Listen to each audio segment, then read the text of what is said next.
This is just going to be a quick video on this particular set. Now, for those who have watched a couple of my older videos, a while ago, maybe a few years ago now, I made a video, a brief video on one of the B&O television which I repaired, an MX800 or something. I can't remember the model number right now. Basically, was given that set along with maybe 20 others to repair, and that particular type of TV was a copy of it was a design made by Philips, which B&O obviously stuck a fancy case around it. That particular Philips design was absolute crap. So just to explain, we get our 95 volts here.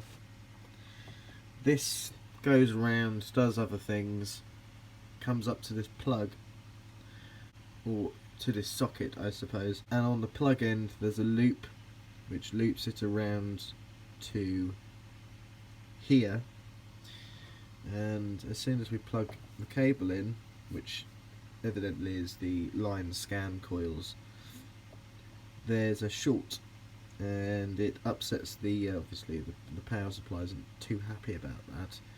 Now the short can either be three things. It could be something to do with the HT rail, it could be something to do with the line output transistor, or it could be something to do with the line output transformer. I have checked the line output transistor, or the horizontal output transistor. It's not that's not shorted. I have checked the resistance between sort of HT and ground on that first stage here. No real shorts. I did actually change that cap in the end. There's a cap here. This was the 47 mic cap that came out of it. I don't have any of those, so I've stuck a 100 in there, just for now. But actually, I believe this cap to be the faulty suspect. It reads around 67 microfarads, and it's supposed to be another 47. Normally when the capacitors read such high capacity, it indicates that they're leaky. Anyway, all the ESR is completely off from what it's supposed to be. Another way you can test a cap like this is by putting an ohm meter across it. If it reads somewhere around over 5 megs or 5 megs or over, it's perfectly serviceable.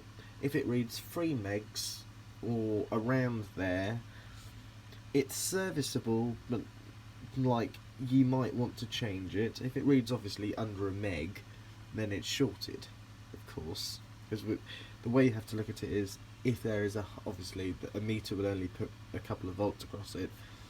If you put a higher voltage on it, the breakdown would be greater, and so on. Anyway, so this is our faulty component here. Now when I was changing this, I normally use a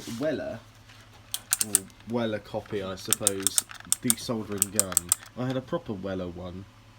Oh, this is from Woolworths. Look at that. This one just gave way. The transformer, the primary side windings shorted together, shorted turns, and just I couldn't finish soldering it. And none of my other irons get near hot enough to actually do that joint, which is actually quite embarrassing, to be honest. It's to do with the tip, because this is quite a big tip. I tend not to have big tips on my soldering irons, other than this, which is the thing I've been using a lot for obviously working on valve equipment and things with massive ground tags and all sorts of other stuff. So I have to look into getting another one of those, unfortunately. But yeah, that's where I'm at. Hopefully I can make another video about this set once it's working again. Fingers crossed that I actually get that far.